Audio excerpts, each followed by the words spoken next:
Fear is one of the most potent forces shaping human behavior, often exerting control without the need for overt force or coercion.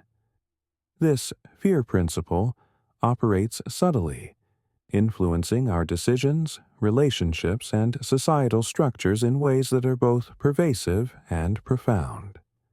Unlike direct threats or physical violence, fear can control us through psychological mechanisms, social pressures, and institutional norms, often without us even realizing it. At its core, the fear principle exploits our innate desire for safety and belonging. Fear of rejection, failure, or judgment can lead us to conform to societal expectations, suppress our true selves, and avoid risks. This form of control is particularly evident in social dynamics, where the fear of being ostracized or criticized can shape behavior more effectively than any direct command. Philosophers like Jean-Paul Sartre have explored this phenomenon through the concept of bad faith, where individuals deny their freedom and authenticity to conform to external pressures. In doing so, they surrender their autonomy to fear, allowing it to dictate their actions. Institutions and governments often use the fear principle to maintain order and control without resorting to force. For example, the fear of legal consequences, such as fines, imprisonment, or social stigma, can enforce compliance with laws and norms. Michel Foucault, in his work Discipline and Punish, examined how institutions like prisons, schools, and hospitals use fear to regulate behavior. Foucault argued that this disciplinary power operates through the internalization of norms, where individuals police themselves out of fear of punishment or judgment.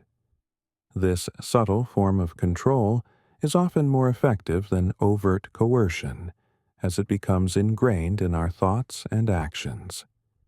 The media and technology have amplified the fear principle, creating a constant stream of information that shapes our perceptions and behaviors.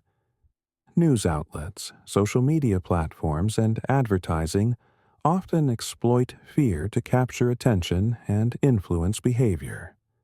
Fear-based narratives, whether about crime, disease, or economic instability, can create a climate of anxiety, leading people to support authoritarian measures or make impulsive decisions. This phenomenon, known as mean world syndrome, illustrates how fear can control public opinion and behavior without the need for direct force. In personal relationships, the fear principle can manifest in more intimate but equally powerful ways. Fear of abandonment, rejection, or conflict can lead individuals to suppress their needs, tolerate unhealthy dynamics, or avoid confrontation.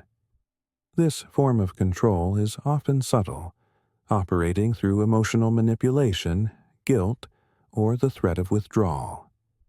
Psychologists like John Bowlby have explored how attachment styles, shaped by early experiences of fear and security, influence our relationships and behavior throughout life. Fear of losing a loved one or being alone can lead to clinginess, dependency, and a loss of autonomy. Ultimately, the fear principle reveals the insidious nature of fear as a mechanism of control. By understanding how fear operates, whether through social pressures, institutional norms, or personal relationships, we can begin to reclaim our autonomy and live more authentically. Philosophers and thinkers across disciplines remind us that true freedom lies in confronting our fears, questioning the sources of our anxieties, and making choices that reflect our values and desires. In doing so, we can transform fear from a tool of control into a catalyst for growth, resilience, and self-discovery. The scarcity tactic is a powerful psychological tool that leverages the human tendency to desire what is rare, limited, or seemingly out of reach. In relationships, influence, and even marketing, the principle of scarcity, often manifested through absence or withdrawal, can create a sense of urgency, increase perceived value, and intensify desire. This tactic reveals much about human nature, highlighting how the fear of loss and the allure of exclusivity shape our emotions and behaviors. At its core, the scarcity tactic taps into our evolutionary instincts. Throughout history, resources that were scarce, such as food, shelter, or mates, were highly valued because they were essential for survival.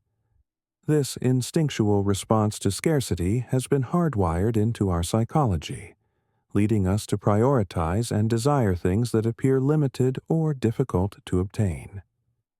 In modern contexts, this same principle is exploited to create attraction, build influence, and drive engagement. In relationships, the scarcity tactic often manifests as the disappearing act. By creating distance or becoming less available, individuals can increase their perceived value and desirability. This phenomenon is rooted in the psychological principle of intermittent reinforcement, where unpredictable rewards, such as attention or affection, create a stronger emotional response than consistent ones. When someone withdraws or becomes less accessible, it triggers a fear of loss and a heightened desire to reconnect. This dynamic is often seen in romantic relationships, where playing hard to get can intensify attraction and longing. Philosophers and psychologists have explored the dynamics of scarcity and absence in human behavior. Jean-Paul Sartre, for instance, examined how the gaze of the other shapes our sense of self and desire. When someone withdraws their attention or presence, it creates a void that we feel compelled to fill, often leading to increased effort and engagement. Similarly, attachment theory, developed by John Bowlby, highlights how uncertainty and intermittent availability can create anxiety and obsession, as individuals seek to secure the attention and affection of someone who seems elusive. In marketing and influence, the scarcity tactic is used to create urgency and drive demand. Limited time offers, exclusive products, and countdown timers are all designed to trigger the fear of missing out. FOMO. This tactic exploits our psychological bias toward valuing things that are rare or hard to obtain. Behavioral economists like Daniel Kahneman have studied how scarcity affects decision-making, showing that people are more likely to make impulsive or irrational choices when they perceive something as scarce. This can lead to increased engagement, loyalty, and perceived value. However, the scarcity tactic is not without its ethical and practical implications. While it can create attraction and drive behavior, it can also lead to manipulation, anxiety, and unhealthy dynamics. In relationships, overuse of the disappearing act can erode trust and create a cycle of push-pull dynamics that are ultimately unsustainable. In marketing, the constant exploitation of scarcity can lead to overconsumption, buyer's remorse, and a sense of emptiness. Ultimately, the scarcity tactic reveals the delicate balance between desire and fear, presence and absence. By understanding how scarcity influences our emotions and behaviors, we can navigate its effects with greater awareness and intentionality. Whether in relationships, influence, or personal growth, the key lies in using scarcity thoughtfully and ethically, creating value and connection without resorting to manipulation or exploitation. In doing so, we can transform the fear of loss into an opportunity for deeper engagement, authenticity, and fulfillment. Silence can be deafening. It's not just the absence of sound. It's the absence of connection, of acknowledgement, of warmth. The silent treatment, A tactic as old as human relationships themselves wields this absence like a weapon. It's a way to break someone without uttering a single word, to control, punish, or destabilize them through the sheer power of what's left unsaid. And it works because silence, in its quiet cruelty, taps into something primal within us: the fear of being ignored, forgotten, or unworthy. Think about it. We're wired for connection. From the moment we're born, we seek validation, attention, and interaction. When someone suddenly withdraws that, when they stop responding, stop engaging, stop seeing us, it feels like a void opens up. It's disorienting, painful, and deeply unsettling. Philosopher Martin Buber once wrote about the importance of dialogue in human relationships, how true connection happens in the space between I and thou. But what happens when that space is filled with silence? It becomes a chasm, one that leaves us scrambling for answers, for reassurance, for a way back in. The silent treatment isn't just uncomfortable, it's psychologically damaging. Studies have shown that social rejection activates the same parts of the brain that process physical pain. It hurts, literally. And when that rejection comes in the form of silence, it's even worse. Why? Because silence is ambiguous. It doesn't explain itself. It doesn't argue or accuse. It just is, leaving the person on the receiving end to fill in the blanks. Did I do something wrong? Are they angry? Do they even care anymore? This uncertainty breeds anxiety, self-doubt, and sometimes even desperation. Over time, it can erode a person's sense of self-worth, leaving them feeling small, invisible, and broken. In relationships, the silent treatment is often used as a tool of control. It's a way to punish without confrontation, to manipulate without argument. Imagine a partner who stops speaking to you after a disagreement. No yelling, no fighting, just silence. The message is clear. You've upset me, and now you'll pay by being ignored. It's a power move, one that forces the other person to seek reconciliation, often at the cost of their own dignity. Psychologist John Gottman calls this one of the 4 horsemen of relationship dysfunction, a sign that communication has broken down and manipulation has taken its place. But the silent treatment isn't confined to personal relationships. It's a tactic that shows up in workplaces, families, and even societies. A boss who ignores an employee's ideas, a parent who withholds affection as punishment, a system that silences marginalized voices. These are all forms of the silent treatment. They're ways to maintain power by denying acknowledgement, to control by exclusion. Philosopher Michel Foucault wrote about how power operates not just through what is said, but through what is silenced. When certain voices are systematically ignored, it reinforces hierarchies and keeps those in power firmly in control. So, what do we do about it?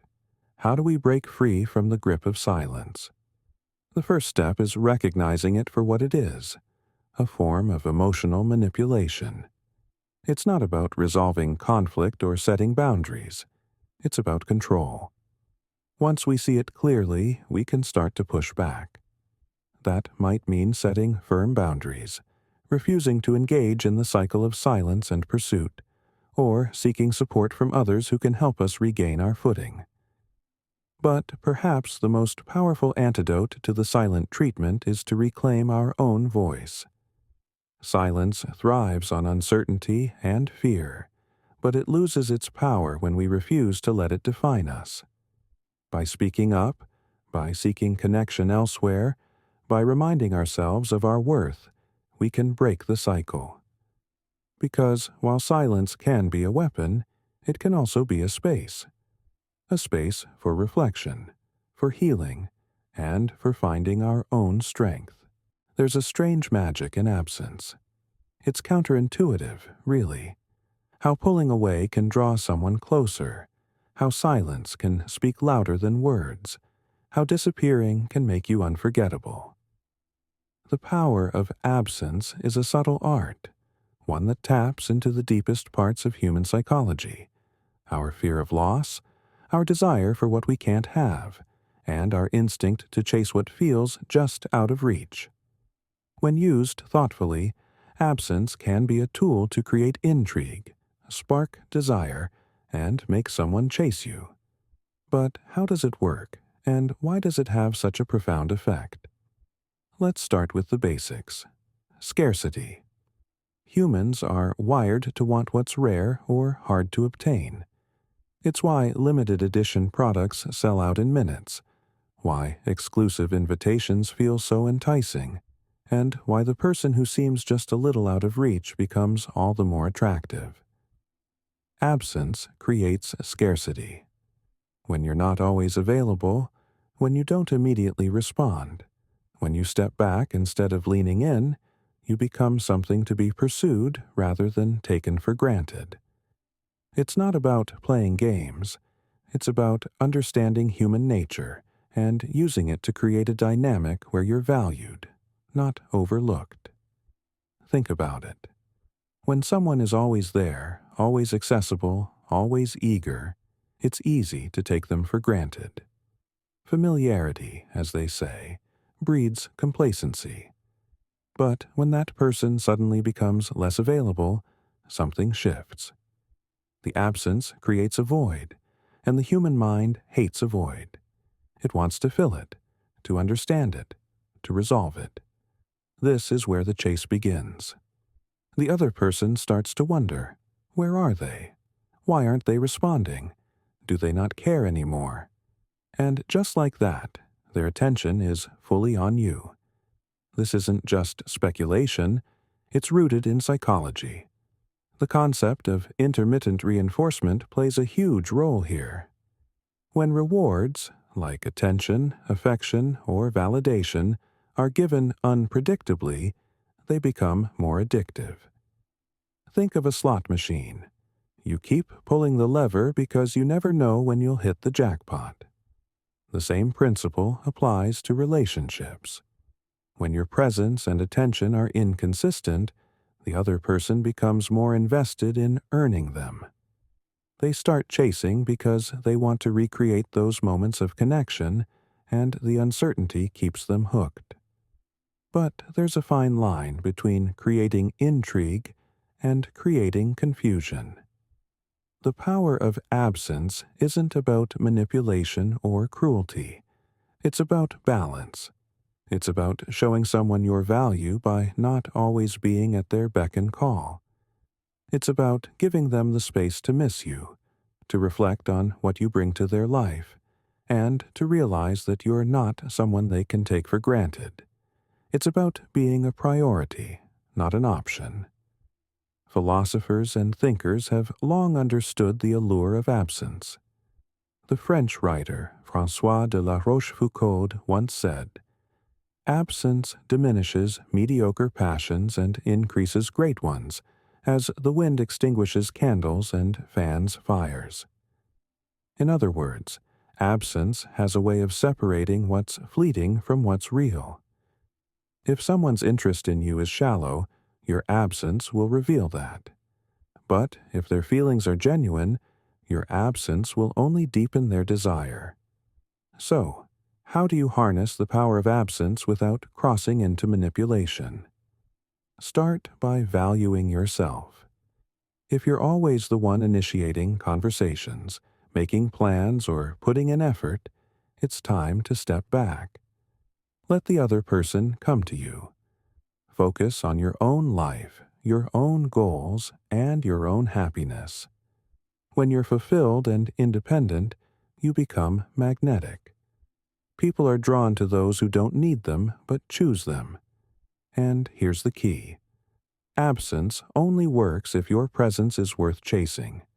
If you're kind, interesting, and confident when you are around, your absence will make people crave more of you. But if you're distant or indifferent even when you're present, absence will just push people away. It's about creating a dynamic where your presence feels like a gift, not a given. In the end, the power of absence is about understanding human nature and using it to create healthier, more balanced relationships. It's not about playing hard to get, it's about being hard to forget. When you know your worth and aren't afraid to step back, you invite others to step forward. And that's when the real magic happens. Reverse psychology is one of those sneaky little tricks that feels almost too good to be true. It's the art of getting someone to do what you want by suggesting the opposite. Sounds simple, right? But when done well, it's like a psychological magic trick. Subtle, effective, and often undetectable. Whether you're trying to get a stubborn toddler to eat their veggies, a friend to take your advice, or a coworker to see things your way, reverse psychology can be a powerful tool. But how does it work, and why do people fall for it so easily? Let's break it down. At its core, reverse psychology plays on two fundamental aspects of human nature: our desire for autonomy and our instinct to resist being told what to do. Nobody likes to feel controlled or manipulated. When someone tells us to do something, especially if it's framed as a demand, our first reaction is often to push back. It's like a reflex, a little internal rebellion that says, "You can't tell me what to do."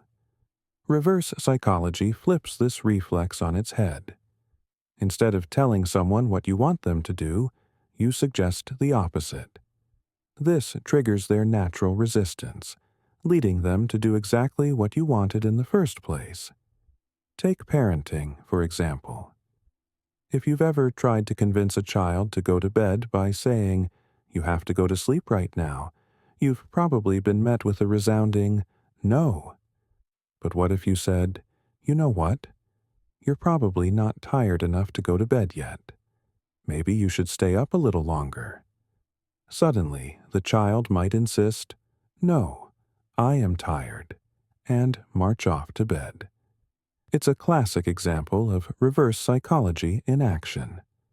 By giving the illusion of choice and control, you guide them toward the desired outcome without a power struggle. But reverse psychology isn't just for kids. It works on adults, too, often in more subtle ways. Imagine you're trying to convince a friend to try a new restaurant. Instead of saying, "We have to go here, it's amazing," you might say, "You probably wouldn't like it. It's kind of a niche place." Suddenly, their curiosity is piqued, and they're eager to prove you wrong. Or maybe you're in a meeting, and you want a colleague to support your idea. Instead of pushing it aggressively, you could say, "I'm not sure if this is the right direction. Maybe we should table it for now." Your colleague, not wanting to miss out on a potentially good idea, might jump in to defend it. The key to reverse psychology is subtlety. If it's too obvious, it can backfire, making the other person feel manipulated or patronized. The trick is to frame your suggestion in a way that feels natural and authentic. It's not about lying or being deceitful. It's about understanding how people think and using that knowledge to guide their decisions. Philosophers and psychologists have long studied the dynamics of influence and persuasion. Robert Cialdini, in his book Influence, The Psychology of Persuasion, talks about the principle of scarcity, the idea that people want what they can't have. Reverse psychology taps into this principle by creating a sense of exclusivity or resistance. When something feels off limits or counterintuitive, it becomes more appealing. It's the same reason why forbidden fruit is so tempting. But here's the thing. Reverse psychology isn't a one-size-fits-all solution. It works best in situations where the other person is already inclined to resist, or where their ego is at stake. If someone is genuinely indifferent or doesn't care enough to push back, reverse psychology might fall flat. It's also important to use it ethically. Manipulating someone into doing something against their best interests is a slippery slope. The goal should be to create win-win situations, not to exploit or deceive. So, how do you master the art of reverse psychology? Start by understanding the person you're dealing with. What motivates them? What are their triggers? Then, frame your suggestion in a way that aligns with their instincts and desires. Be subtle, be strategic, and always be mindful of the other person's feelings and autonomy. In the end, reverse psychology is less about control and more about understanding. It's about recognizing the complexities of human behavior and using that knowledge to create better outcomes for everyone involved. When used wisely, it's not just a trick, it's a tool for connection, collaboration, and mutual respect. Guilt is one of the most powerful emotions we experience. It's that heavy, gnawing feeling in your stomach, the voice that whispers, "You should have done better." But guilt isn't just something we feel. It's something that can be wielded. When used strategically, guilt can influence, persuade, and even manipulate others. It taps into our deepest insecurities and moral compasses, making it incredibly effective.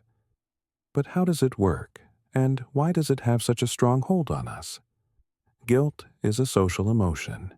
It's what we feel when we believe we've done something wrong, hurt someone, or failed to meet expectations. It's tied to our sense of morality and our desire to be seen as good, kind, and responsible. And because of that, it's a vulnerability that can be exploited. Imagine this. A colleague asks for help with a project. You're swamped, but they say, "I really need your help. I don't know what I'll do if you don't step in." Suddenly, you feel a pang of guilt. If you say no, you're the bad guy. If you say yes, you're sacrificing your own time. That's guilt at work. Subtle, but powerful. Guilt preys on our fear of being judged or rejected. No one wants to seem selfish or uncaring. When someone makes us feel guilty, they're holding up a mirror to our insecurities. They're saying, "If you don't do this, you're not the person you claim to be." And that's hard to ignore. But guilt isn't always overt. Sometimes it's delivered with a smile or a sigh. A parent might say, "Oh, don't worry about me. I'll just sit here alone." A partner might say, "I guess I'll handle this myself, like always." These statements are loaded with subtext, designed to make you feel bad without direct accusation. It's guilt by implication, and it's incredibly effective. Philosophers and psychologists have studied guilt extensively. Sigmund Freud saw it as a product of the superego, the part of our psyche that internalizes societal norms. When we violate those norms, we feel guilt. But guilt can also be imposed from the outside, through social pressure or manipulation. Jean-Paul Sartre explored this in his work on bad faith, where people internalize others' expectations, acting against their own desires. So, how do you use guilt to influence someone? The key is subtlety. Instead of saying, "You never help me," try, "I really wish I had someone I could count on." The latter is softer, but still taps into their fear of being seen as unreliable. Another tactic is to highlight consequences. "If you don't help, I don't know how I'll get this done." Or, "I guess I'll just miss the deadline." These statements shift the focus to what they stand to lose: their reputation, relationship, or self-worth. But guilt is a double-edged sword. While effective, it can damage relationships if overused. People who feel manipulated may resent you, pulling away or becoming less willing to help. Use guilt sparingly and ethically. The goal should be mutual understanding, not exploitation. Ultimately, guilt works because it speaks to our humanity. It reminds us we're connected, that our actions have consequences, and that we have a responsibility to care for others. But it's also a reminder of our vulnerability, our fear of being judged or seen as less than we want to be. By understanding guilt, we can navigate its power with awareness, using it not to manipulate but to foster empathy, connection, and growth. Gaslighting is one of the most insidious forms of psychological manipulation. It's not just about lying or deceiving, it's about dismantling someone's sense of reality. Named after the 1944 film Gaslight, where a husband manipulates his wife into doubting her sanity, this tactic is as subtle as it is destructive. It's the ultimate mind game, designed to make someone question their memories, perceptions, and even their sanity. But how does it work, and why is it so effective? At its core, gaslighting is about control. It's a way to dominate someone by eroding their confidence in their own thoughts and feelings. The gaslighter doesn't just disagree with you. They make you believe that your version of events is wrong, that your emotions are irrational, and that your memories are unreliable. Over time, this constant undermining can leave you feeling confused, isolated, and dependent on the gaslighter for clarity. Imagine this. You're in a relationship, and your partner says something hurtful. When you bring it up, they deny it ever happened. You're imagining things, they say. You're too sensitive. You start to wonder, did I mishear them? Am I overreacting? This is gaslighting in action. By denying your reality, they make you doubt yourself. Gaslighting works because it preys on our need for validation and certainty. We rely on others to help us make sense of the world. When someone we trust, a partner, a friend, a boss, challenges our perceptions, it shakes our foundation. The gaslighter exploits this vulnerability, using tactics like denial, deflection, and distortion to create doubt. For example, they might trivialize your feelings. You're overreacting. It's not a big deal. Or they might rewrite history. I never said that. You must be remembering it wrong. They might even blame you for their behavior. If you hadn't made me so angry, I wouldn't have done that. These tactics are designed to make you question your own judgment and rely on theirs instead. Psychologists and philosophers have explored the dynamics of gaslighting. Jean-Paul Sartre's concept of bad faith touches on how people can manipulate others by distorting their sense of reality. Similarly, psychologists like Robin Stern, author of The Gaslight Effect, describe how gaslighting erodes self-esteem and creates a cycle of dependence. The victim becomes so unsure of themselves that they cling to the gaslighter for validation, even as the manipulation deepens.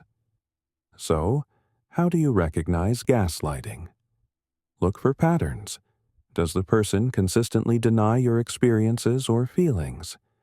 Do they twist your words or blame you for their actions? Do you often feel confused or second-guess yourself after interacting with them? These are red flags. Protecting yourself from gaslighting starts with trusting your own perceptions. Keep a journal to document events and conversations. Seek support from trusted friends or professionals who can provide an outside perspective. And, most importantly, set boundaries. If someone consistently dismisses or distorts your reality, it's time to reevaluate the relationship. Gaslighting is a cruel and calculated form of manipulation, but understanding how it works is the first step to breaking free. By reclaiming your sense of reality and trusting your instincts, you can protect yourself from this ultimate mind game and regain control of your life. Curiosity is one of the most powerful human drives. It's what pushes us to explore, learn, and discover. But curiosity can also be a tool, a way to influence, engage, and even control others. When harnessed correctly, the curiosity loop can captivate attention, shape behavior, and keep people coming back for more. It's a psychological trap that plays on our innate desire to resolve uncertainty. But how does it work, and why is it so effective? At its core, the curiosity loop is about creating and sustaining interest.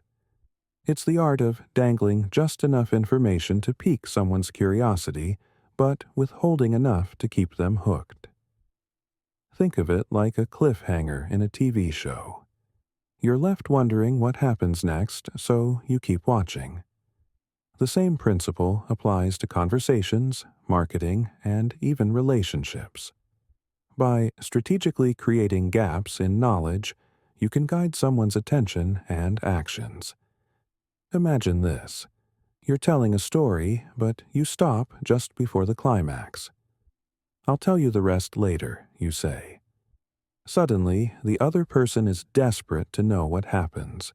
They're hooked, not because you've given them everything, but because you've left them wanting more. This is the curiosity loop in action. It's a way to control the flow of information, keeping the other person engaged and eager to follow your lead. The curiosity loop works because it taps into our brain's reward system. When we encounter something uncertain or incomplete, it creates a kind of mental itch, a need to resolve the tension. This is why mysteries, puzzles, and unanswered questions are so compelling. They trigger dopamine, the feel-good chemical which motivates us to seek closure. By creating these moments of unresolved curiosity, you can steer someone's focus and behavior. In marketing, the curiosity loop is a staple. Advertisements that tease a product's features without revealing everything create buzz and anticipation. Social media posts that hint at big news or secrets drive engagement as people rush to find out more. Even clickbait headlines, "You'll never believe what happened next," are designed to exploit our curiosity, luring us into clicking. But the curiosity loop isn't just for marketers. It can be used in everyday interactions to influence and connect. For example, if you want someone to take an interest in your ideas, don't lay everything out at once. Start with a provocative question or an intriguing statement. "I just discovered something that completely changed how I see this problem," you might say. Now they're curious. They want to know what you've discovered, and they're more likely to engage with your perspective. Philosophers and psychologists have long studied the power of curiosity. Aristotle believed that curiosity is the driving force behind all human inquiry and learning. More recently, behavioral scientists like George Lowenstein have explored the information gap theory, which explains how curiosity arises when we notice a gap in our knowledge and feel compelled to fill it. By creating these gaps, you can guide someone's attention and actions without them even realizing it. However, the curiosity loop must be used ethically. Manipulating someone's curiosity for selfish or harmful purposes can damage trust and relationships. The goal should be to create genuine engagement and connection, not to exploit or deceive. So, how do you use the curiosity loop effectively? Start by identifying what your audience cares about. What questions do they have? What gaps in their knowledge can you highlight? Then, craft your message to tease and intrigue, offering just enough to spark interest but holding back enough to keep them curious. Whether you're telling a story, pitching an idea, or building a brand, the curiosity loop can be a powerful tool to captivate and influence. In the end, curiosity is a double-edged sword. It can inspire, engage, and connect, but it can also manipulate and control. By understanding how the curiosity loop works, you can use it wisely to create meaningful interactions, foster genuine interest, and guide others toward positive outcomes. Planting a thought in someone's mind is like slipping a Trojan horse into a fortress. It's subtle, strategic, and often undetectable. The idea isn't to force your perspective on someone, but to embed it so seamlessly that they believe it's their own. This technique, rooted in psychology and persuasion, is a powerful way to influence decisions, change opinions, and guide behavior, without the other person even realizing it. But how does it work, and why is it so effective? At its core, the Trojan horse technique is about framing. It's not what you say, but how you say it. Instead of directly stating your idea, you wrap it in a story, a question, or a shared value. This makes the thought more palatable and less likely to trigger resistance. Think of it like hiding medicine in a spoonful of honey. The message goes down smoothly, and the recipient doesn't even notice it's there. Imagine this. You want a friend to consider a new career path, but you know they're resistant to advice. Instead of saying, "You should quit your job and try something new," you might share a story about someone who took a leap and found success. "I heard about this person who was stuck in a job they hated, but then they switched careers and now they're thriving." It made me think about how sometimes a change can open up so many opportunities. By framing the idea as a story, you've planted a seed without directly telling them what to do. The Trojan horse technique works because it bypasses our natural defenses. When someone feels like they're being told what to do, they often push back.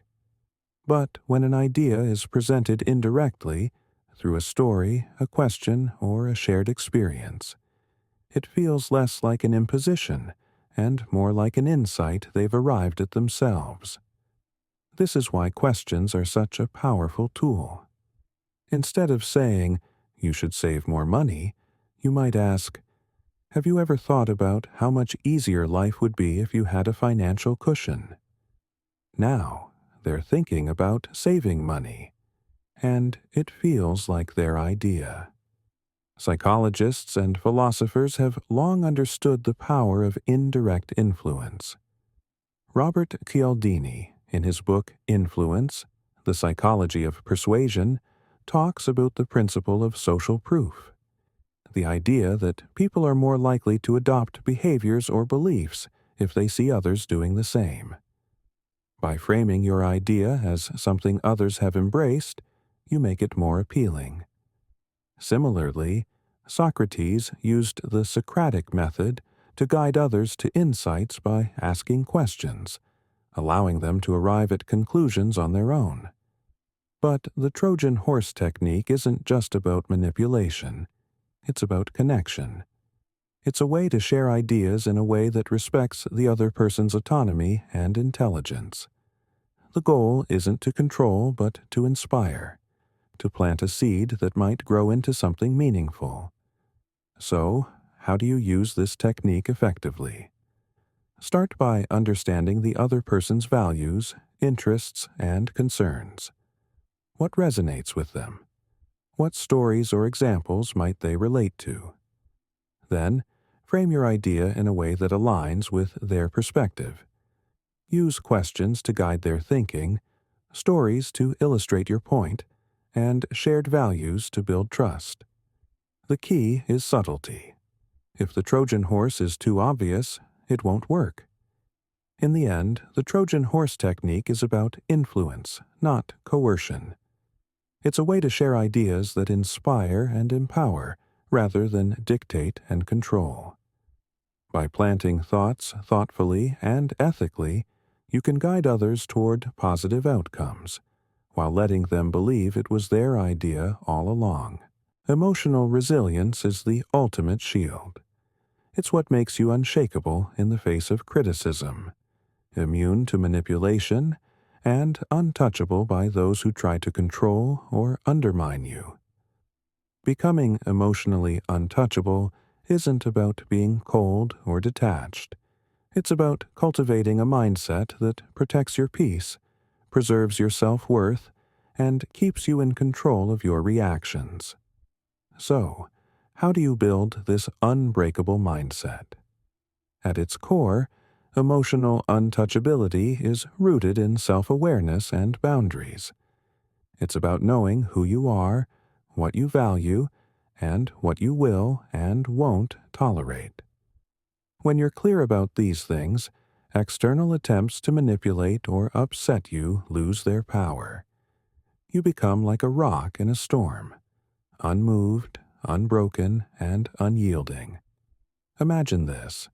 Someone tries to guilt trip you into doing something you don't want to do. Instead of feeling pressured or defensive, you calmly say, "I understand you're upset, but this isn't something I can take on right now." No anger, no guilt, just clarity. This is emotional untouchability in action. It's not about being heartless, it's about being grounded in your own truth. The first step to becoming emotionally untouchable is mastering your reactions. Most manipulation works because it triggers an emotional response: anger, guilt, fear. But when you refuse to react, you take away its power. Stoic philosophy teaches this principle well. Epictetus famously said, "It's not what happens to you, but how you react to it that matters." By focusing on what you can control, your thoughts, your actions, your boundaries, you strip others of their ability to control you. Another key is detachment. Not from your emotions, but from the need for external validation. When you stop seeking approval or fearing rejection, you become immune to emotional blackmail. This doesn't mean you don't care about others. It means you don't let their opinions define you. As the philosopher Marcus Aurelius put it, you have power over your mind, not outside events. Realize this and you will find strength. Building emotional untouchability also requires strong boundaries. Boundaries are the lines you draw to protect your energy, time, and well-being. They're not walls to keep the people out, but gates to let in only what serves you. When someone tries to cross those boundaries, whether through manipulation, criticism, or guilt, you enforce them calmly and firmly. This sends a clear message. I respect myself too much to let you treat me this way. Mindfulness is another powerful tool. By staying present and aware of your emotions, you can catch manipulation attempts before they take hold. For example, if someone tries to gaslight you, you might notice the confusion they're trying to create and calmly reaffirm your reality. I remember it differently, you might say, refusing to let them distort your truth. Finally, emotional untouchability is about self-worth. When you truly value yourself, you don't need others to validate you. You know your worth isn't determined by their opinions or actions. This confidence makes you a difficult target for manipulation. As the psychologist Nathaniel Branden wrote, "The first step toward change is awareness. The second step is acceptance." Accepting your inherent worth is the foundation of emotional resilience. Becoming emotionally untouchable isn't about shutting people out. It's about stepping into your power. It's about knowing that no one can control you unless you let them. By mastering your reactions, setting boundaries, and valuing yourself, you create a mindset that's impervious to manipulation. You become the calm in the chaos, the rock in the storm. And that's a power no one can take away. What if you could make someone think about you constantly? What if you could create a connection so compelling that they crave your presence, your attention, your approval? The secret lies in understanding dopamine, the brain's feel-good chemical, and how to use it to your advantage. This isn't about manipulation in a malicious sense. It's about creating a dynamic that keeps people drawn to you, intrigued by you, and, yes, even addicted to you. So, how does it work? At its core, dopamine is the brain's reward system. It's what makes us feel good when we achieve something, solve a puzzle, or receive a compliment. But dopamine isn't just about pleasure. It's about anticipation. It's the thrill of the chase, the excitement of the unknown, the promise of a reward just out of reach. And when you understand how to trigger dopamine in someone's brain, you can create a connection that feels irresistible. The key to dopamine manipulation is unpredictability. Think about slot machines. They're addictive because you never know when you'll hit the jackpot. The same principle applies to relationships. When your attention, affection, or approval is given inconsistently, it creates a sense of anticipation.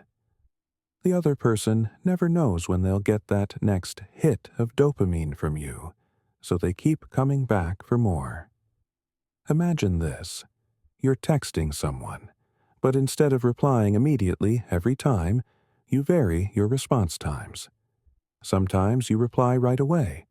Other times, you wait hours, or even a day. This unpredictability keeps them guessing, wondering, and thinking about you. It's not about playing games.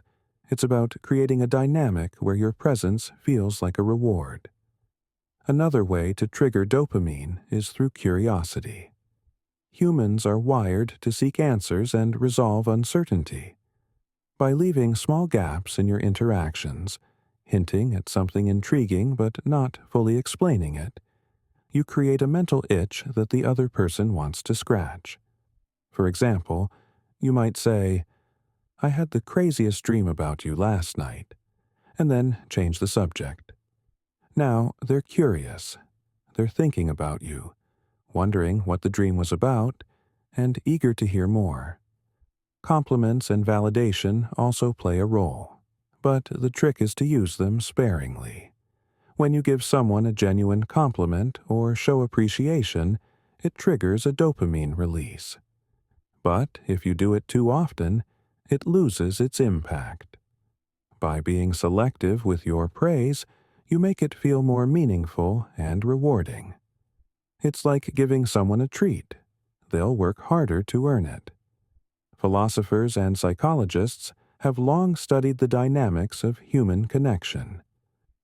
Robert Cialdini, in his book Influence, The Psychology of Persuasion, talks about the principle of scarcity, the idea that people value what's rare or hard to obtain. By making your attention and approval feel like a limited resource, you increase its perceived value. Similarly, the concept of intermittent reinforcement, studied by behavioral psychologists, explains why unpredictable rewards are so addictive. When someone doesn't know when or how they'll receive your attention, they become more invested in seeking it. But here's the thing.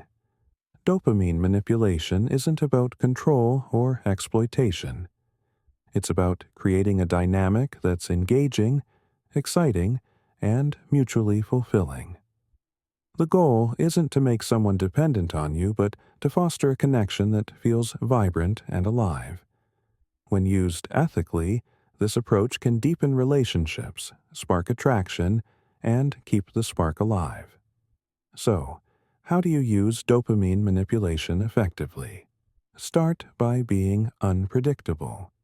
Vary your responses, your availability, and your level of engagement. Create curiosity by hinting at stories or ideas without revealing everything at once.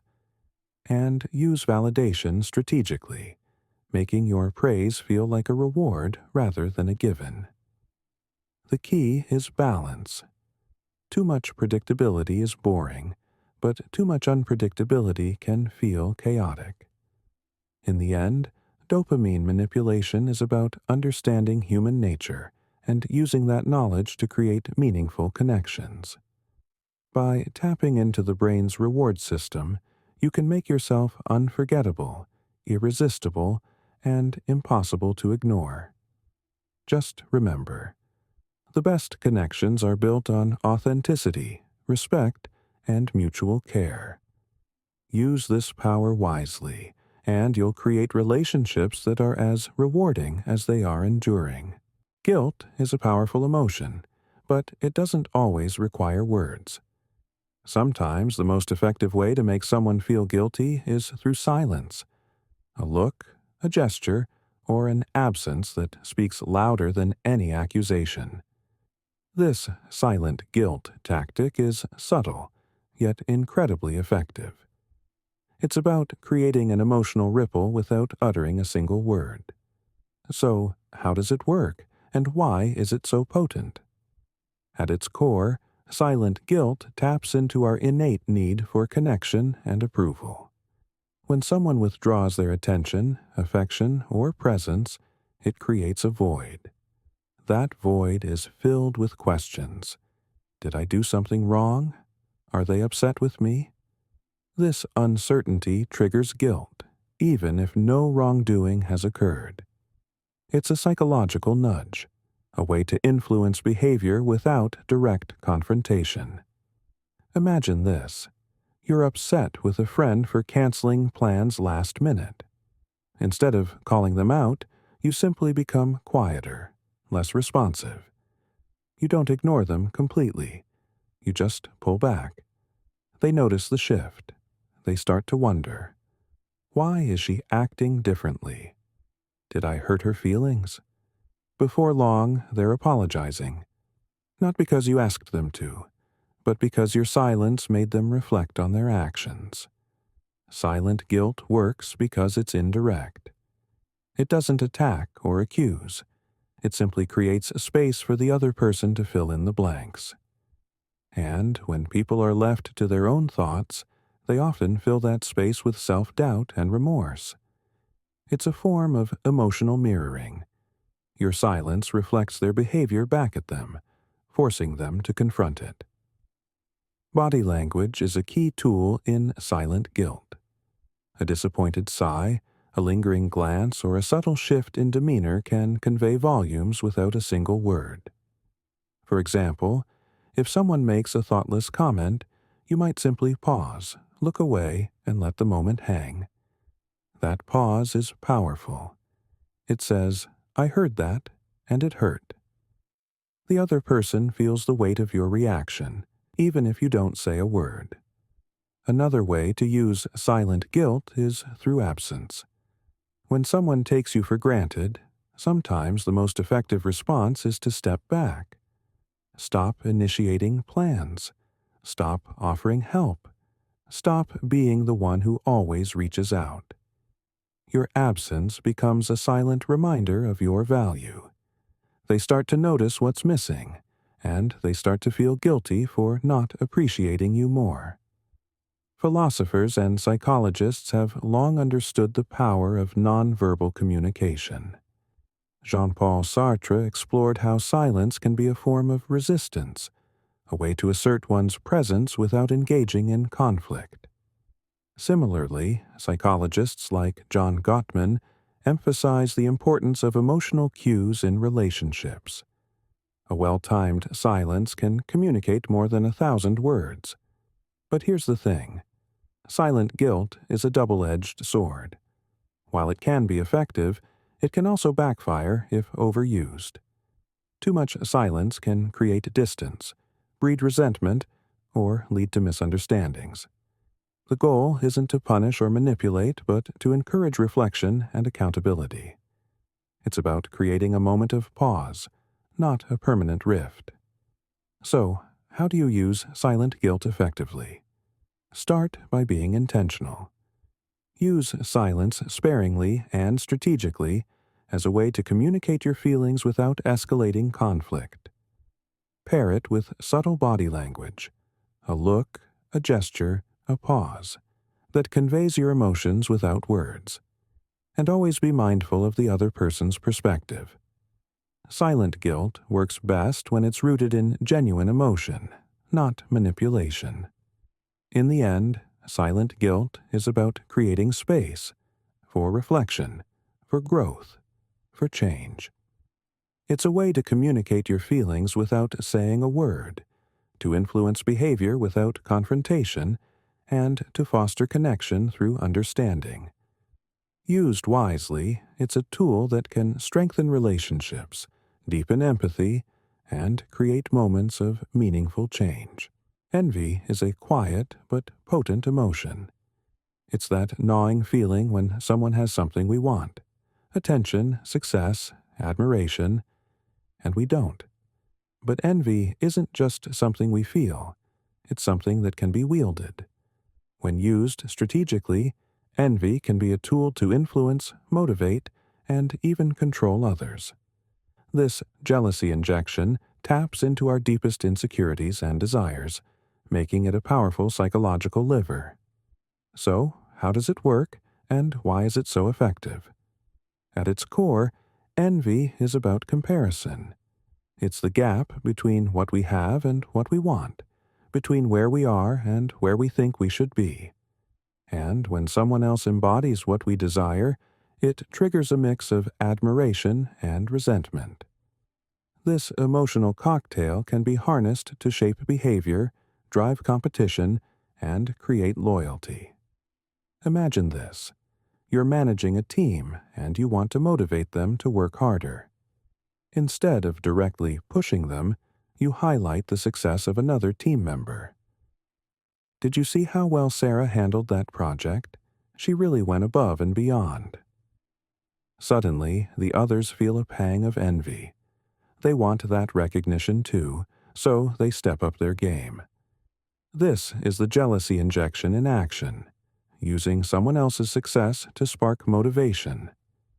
Envy works because it taps into our fear of being left behind. No one wants to feel inferior or overlooked. When we see someone else achieving what we want, it creates a sense of urgency. We think, if they can do it, why can't I? This competitive drive can be channeled to influence behavior, whether in the workplace, in relationships, or in social dynamics. In relationships, envy can be used to reignite interest or deepen commitment. For example, if you want your partner to appreciate you more, you might subtly highlight how others value you. My coworker said I'm the most organized person they've ever worked with, you might mention casually. Your partner, noticing the admiration you're receiving from others, might start to see you in a new light, and feel a twinge of envy that motivates them to step up their game. Social media is a masterclass in the jealousy injection. People curate their lives to showcase the highlights, the vacations, the achievements, the perfect moments. This creates a constant stream of envy, as others compare their own lives to these idealized versions. The result? A desire to keep up, to prove they're just as successful, just as happy, just as worthy.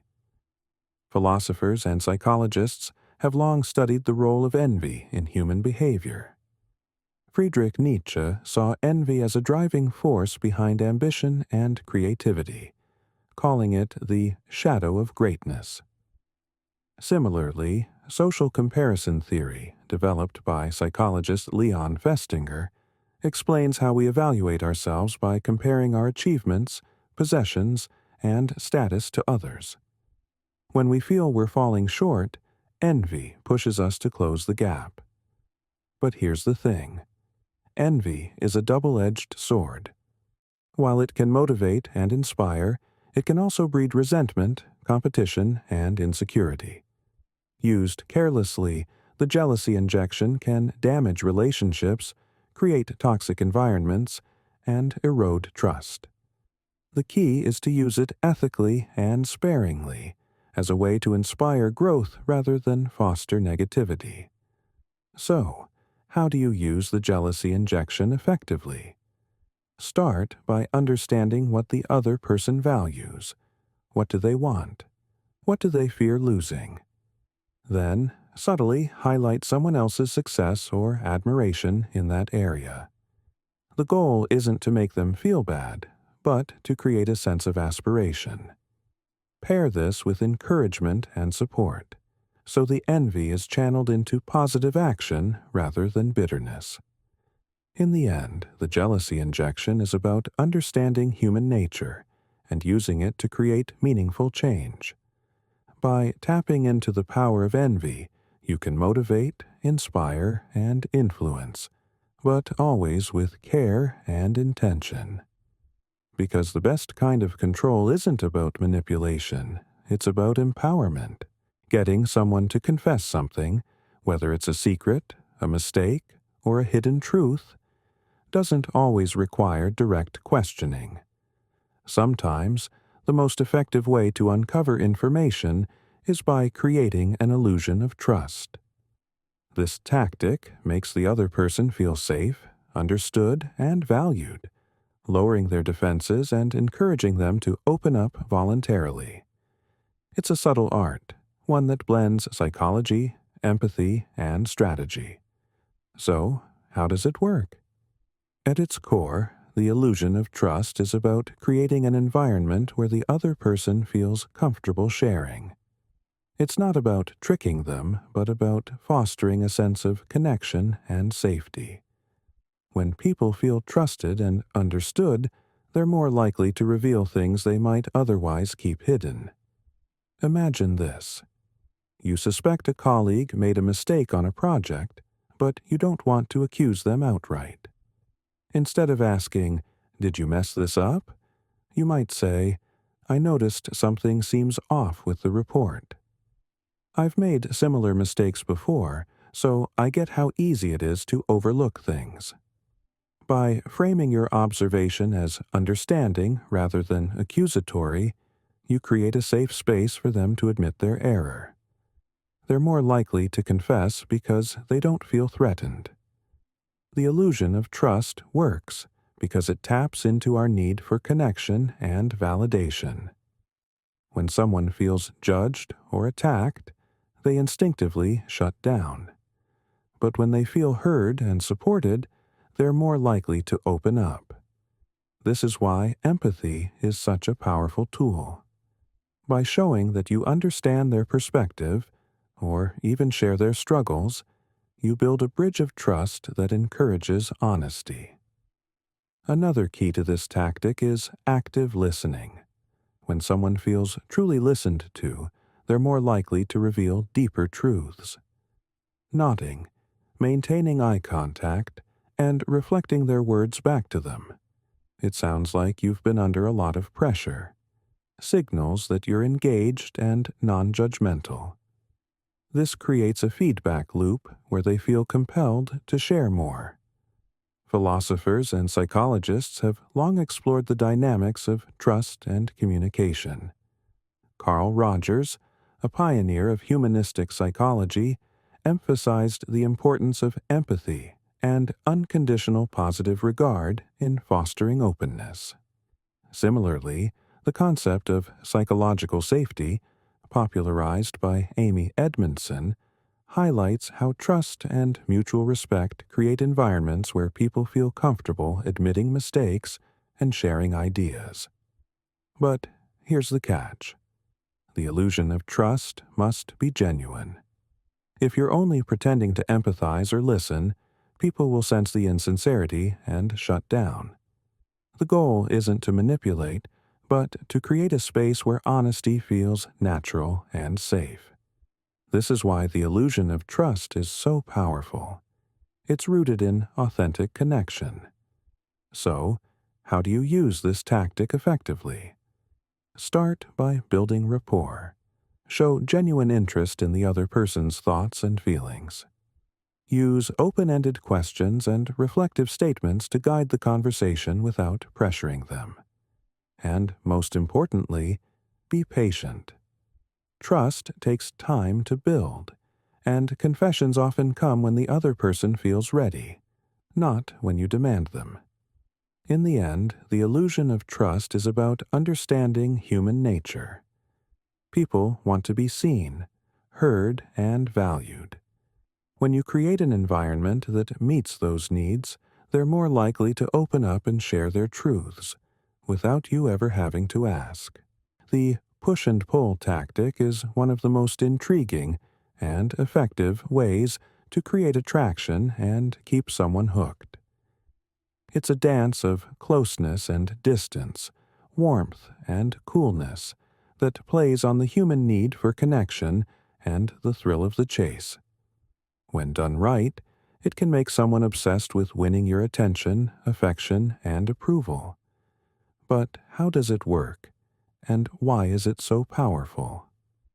At its core, push and pull is about creating emotional tension. It's the art of drawing someone in with warmth and interest, then pulling back just enough to leave them wanting more. This back-and-forth dynamic keeps the other person off balance, constantly wondering where they stand with you. And that uncertainty? It's addictive. Imagine this. You're talking to someone you're interested in. You give them a compliment, making them feel special and appreciated. Then, just as they're basking in the glow of your attention, you subtly pull back. Maybe you become a little distant, or you shift your focus to something else. Suddenly, they're left wondering, what just happened? Did I do something wrong? This creates a psychological itch they can't help but scratch, and they'll chase you to resolve it. The push and pull tactic works because it taps into two fundamental human drives: the need for connection and the fear of loss.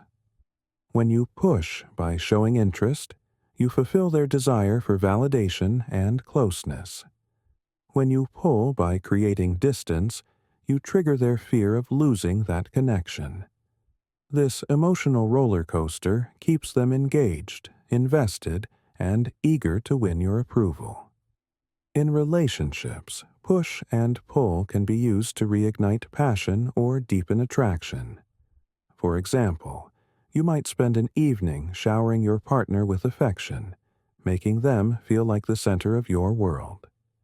The next day, you might become a little more independent, focusing on your own interests and giving them space. This contrast keeps the relationship dynamic and exciting, preventing it from becoming predictable or stagnant. The key to push and pull is balance. Too much push can come across as clingy or desperate, while too much pull can feel cold or disinterested. The magic lies in the tension between the two. It's about keeping the other person guessing, always wondering what you'll do next. This unpredictability creates a sense of mystery and intrigue, making you irresistible. Philosophers and psychologists have long explored the dynamics of attraction and desire. The concept of intermittent reinforcement, studied by behavioral psychologists, explains why unpredictable rewards are so addictive. When someone doesn't know when or how they'll receive your attention, they become more invested in seeking it. Similarly, the ancient Greek concept of eros, passionate, longing love, highlights the role of tension and desire in creating deep emotional connections. But here's the thing. Push and pull isn't about playing games or manipulating someone's emotions for selfish reasons. When used carelessly, it can create confusion, insecurity, and resentment. The goal should be to create a dynamic that's exciting and fulfilling for both parties, not to exploit or control. So, how do you use push and pull effectively? Start by being authentic. Show genuine interest and affection, but don't be afraid to maintain your independence and boundaries. Create moments of closeness, then step back to give the other person space to miss you. And always be mindful of their feelings. Push and pull works best when it's rooted in mutual respect and care. In the end, the push and pull tactic is about understanding the ebb and flow of human connection. It's a way to keep the spark alive, to create a relationship that's vibrant, dynamic, and endlessly intriguing. When used wisely, it's not just a tactic, it's an art. Sometimes the most powerful move you can make is to walk away. Not in anger, not in defeat, but with calm, deliberate intention. Walking away isn't about giving up. It's about reclaiming your power. It's a silent statement that says, I won't engage in your games. I won't fight for your approval. I value myself too much for that. And when done right, it can shatter someone's ego without a single word of confrontation. So, how does it work? At its core, walking away is about self-respect. It's a refusal to play by someone else's rules, to let their behavior dictate your emotions or actions. When you walk away, you take back control. You show that your time, energy, and peace of mind are non-negotiable. And for someone who thrives on conflict, manipulation, or control, this can be a devastating blow to their ego. Imagine this. Someone is trying to provoke you, maybe with insults, criticism, or passive-aggressive comments. Instead of rising to the bait, you simply disengage. You don't argue, you don't explain, you don't defend yourself. You just walk away. This lack of reaction is powerful. It denies them the satisfaction of a reaction, leaving them with nothing but their own frustration. Suddenly, their attempts to control or belittle you fall flat, and they're left questioning their own power.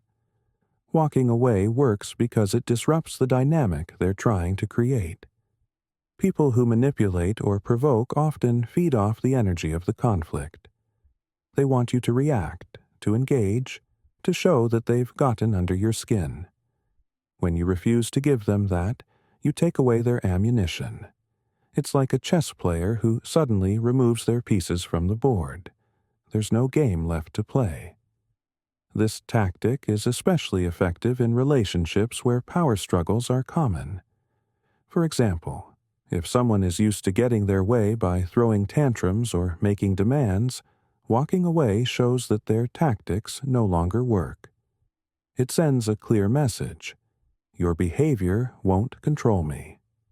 Over time, this can force them to reevaluate their actions and, in some cases, change their approach. Philosophers and psychologists have long understood the power of non-reaction.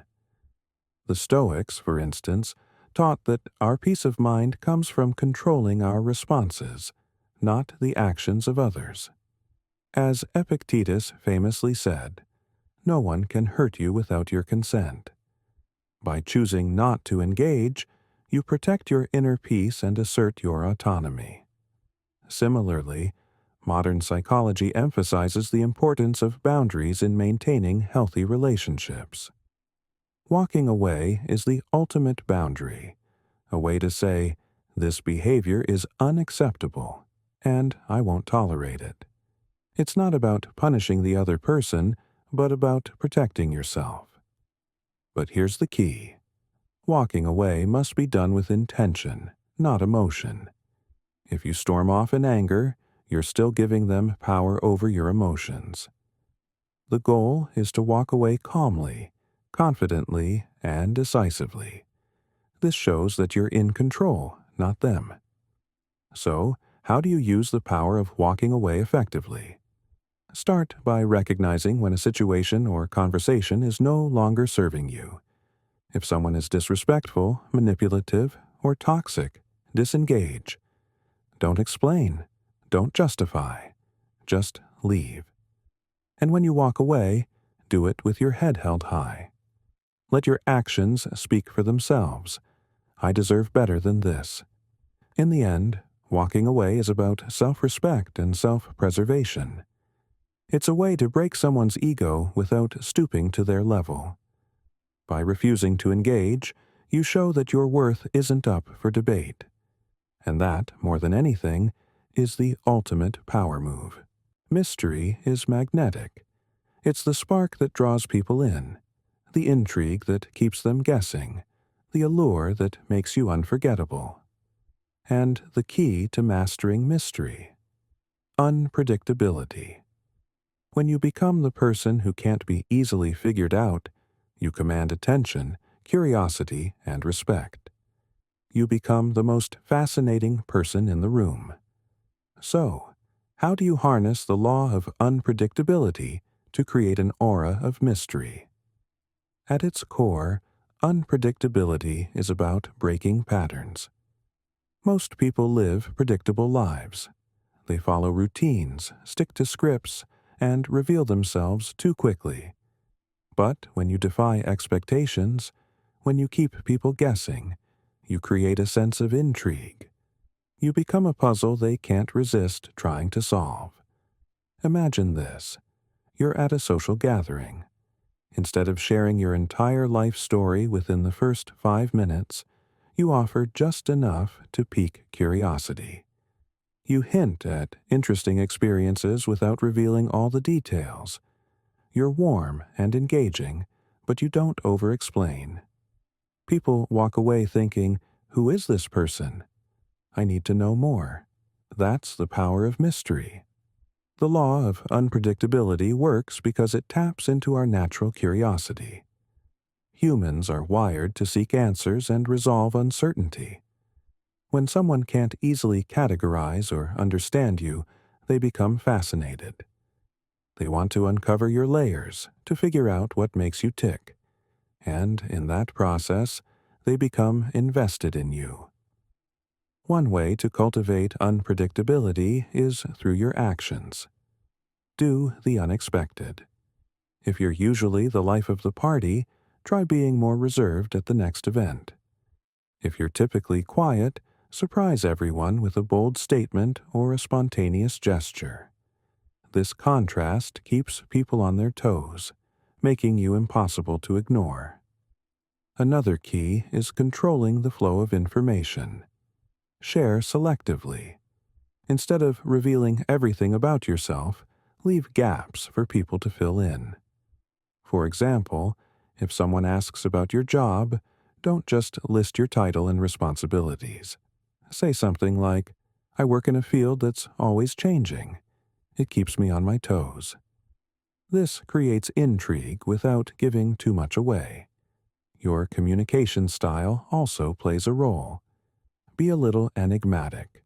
Use pauses, thoughtful silences, and open-ended statements to keep conversations dynamic. Instead of answering every question directly, sometimes respond with a question of your own or a cryptic remark. This keeps people engaged and eager to learn more about you. Philosophers and psychologists have long explored the allure of mystery.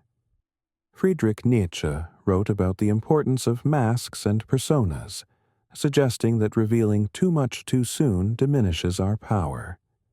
Similarly, the concept of scarcity in psychology explains why people value what's rare or hard to obtain. By being unpredictable, you make yourself a rare and valuable presence. But here's the thing. Mystery isn't about being aloof or inaccessible. It's about balance. You want to be intriguing, not intimidating. Warmth and authenticity are still essential. They're what make people want to unravel your mystery in the first place. The goal is to create a dynamic where people feel drawn to you, not shut out by you. So, how do you become the most mysterious person in any room?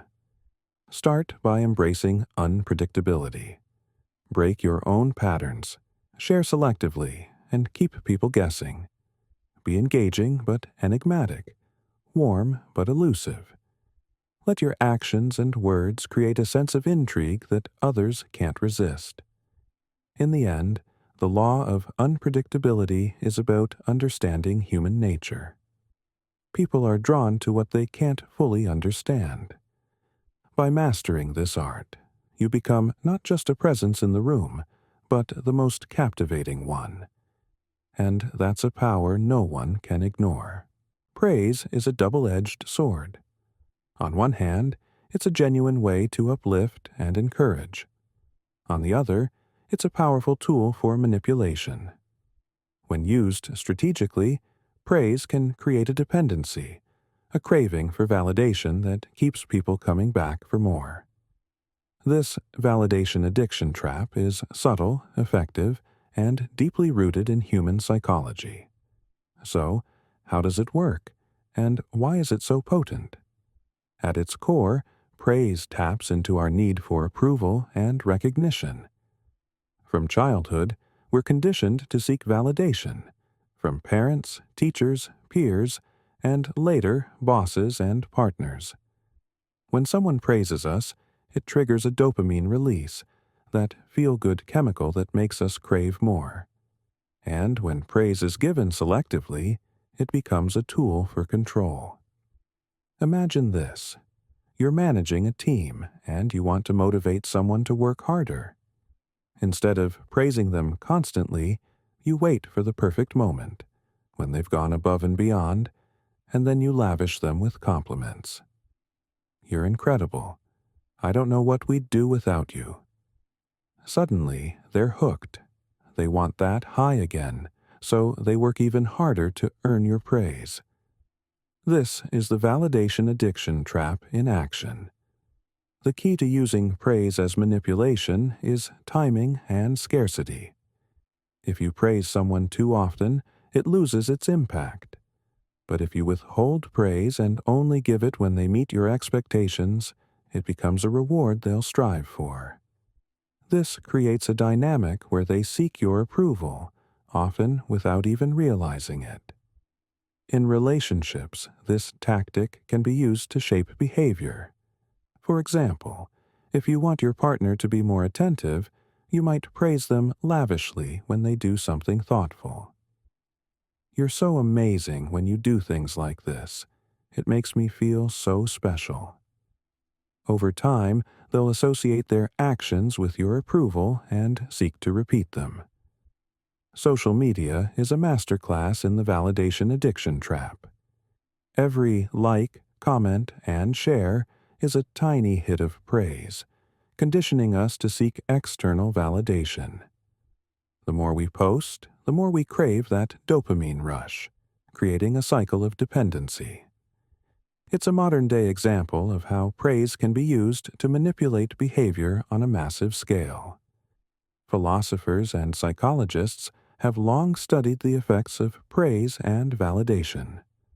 Carl Rogers, a pioneer of humanistic psychology, emphasized the importance of unconditional positive regard, genuine acceptance and support. But when praise is used conditionally, as a tool for control, it can erode self-esteem and create dependency. Similarly, behavioral psychologists like B.F. Skinner explored how positive reinforcement shapes behavior, showing that intermittent rewards are the most effective at creating lasting habits. But here's the catch. The validation addiction trap can backfire. If people feel manipulated or realize their worth is tied to your approval, they may resent you or pull away. The goal should be to use praise ethically, as a way to encourage growth and confidence, not to create dependency. So, how do you use praise as manipulation effectively? Start by understanding what the other person values. What do they want to be recognized for? Then, use praise strategically, giving it when they meet your expectations or go above and beyond. Be genuine in your compliments, but sparing in their frequency. This creates a sense of achievement and motivation without fostering unhealthy dependency. In the end, praise is a powerful tool, one that can uplift or manipulate, depending on how it's used. By understanding the psychology behind validation, you can use praise to inspire and influence, but always with care and intention. Because the best kind of manipulation isn't about control, it's about empowerment.